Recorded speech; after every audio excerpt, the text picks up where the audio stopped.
Walkie-talkies used by the militant group Hezbollah detonated today across Lebanon. The country's health ministry says at least 14 people are dead, 450 hurt. This comes one day after thousands were injured in a similar explosion yesterday. Our Tara Molina talked to a security expert about this, and they're saying these attacks are unprecedented. That's right, Marie and Joe. Unprecedented in the scale of these attacks, with thousands of pagers exploding nearly simultaneously Tuesday. More today. These deadly attacks sparking conversations across the globe.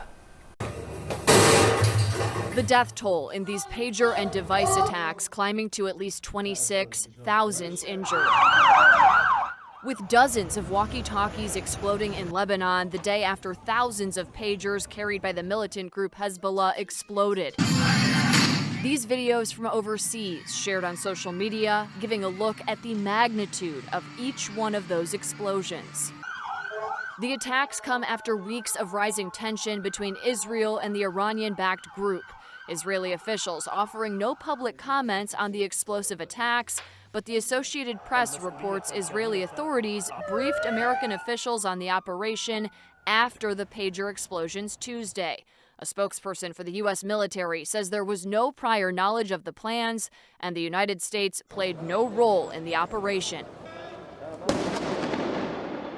Hezbollah and Lebanese officials blaming Israel for the attack, vowing revenge. We've never seen, upwards of 2,600 devices exploding simultaneously.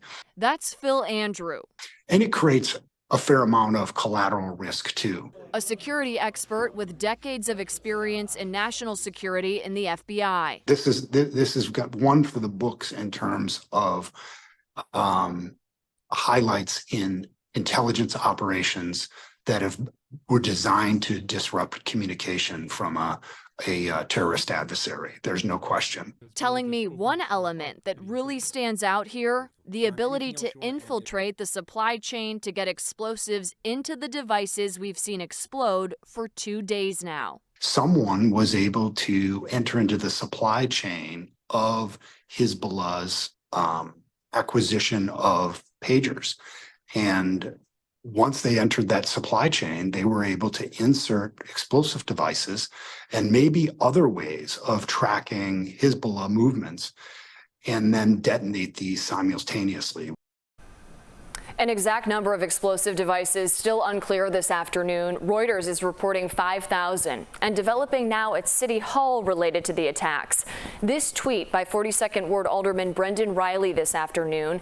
It's a pager that says Mazel Tov, which is a Jewish term expressing congratulations. Many people who follow him responding with remarks like disgusting, calling him dreadful. Riley took it down about an hour after posting it, and in a text to one of our reporters, he said, quote, "It's just a tweet. I don't have time to talk." We will continue to track all developments of this story and bring you the very latest. Sarah, thanks very much. Thanks, guys.